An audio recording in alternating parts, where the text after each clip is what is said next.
অসমীয়া পৰিষদে আজি সংবাদমেল দি এইটো স্পষ্ট কৰিব বিচাৰিছো যে আমি ইয়াত কাৰো ভয়ত আমি অসমত বসবাস কৰিব নিবিচাৰো। আমি বহুত পৰীক্ষা দিছো, আমি ডি ভোটাৰ হৈছো, আমি ভেৰিফিকেশ্যন কৰা হৈছে, আমাৰ অবজেকশ্যন লাগিছে এনআৰচিৰ সময়ত বহুত আমি ক্ষতিগ্ৰস্ত হৈ আমি অবজেকশ্যন বিলাক দিছো।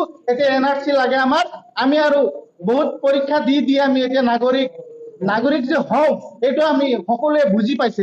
গতিকে আমি আৰু পৰীক্ষা দিব নিবিচাৰো। আমি এতিয়া এনআৰচি দাবী কৰো।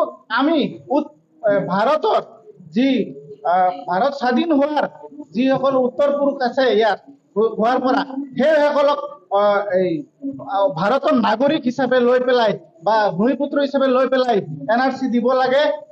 আমাৰ এইটো স্পষ্ট মত বা খিলঞ্জীয়া সংজ্ঞা নিৰীক্ষণ সংজ্ঞাটো মানে দিব লাগে। আৰু দ্বিতীয় কথা হৈছে আমাৰ মিয়াসকলৰ কি অসমীয়া ভাষাৰ প্ৰতি বা অসমীয়া মাধ্যমৰ যি আন্দোলন হৈছিল ইয়াক সহযোগ কৰি কি মিয়াসকলে ভুল কৰিলে নেকি?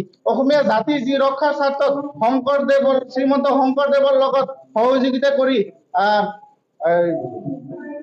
অসমীয়া জাতিৰ লগত যি অৰ্থনৈতিকভাৱে অসমক যি মানে যি দুৰ্বল আছিল অসম, মিয়াসকলে কৃষি বা শ্ৰমিক তেওঁলোকে কাম কাজ কৰি অসমক যি টনকিয়াল কৰিলে আৰ্থিকভাৱে, সেয়া কি ভুল হৈছে নেকি মিয়াসকলৰ? যদি ভুল হৈছে তেতিয়াহ'লে চৰকাৰে স্পষ্টীকৰণ দিব লাগে।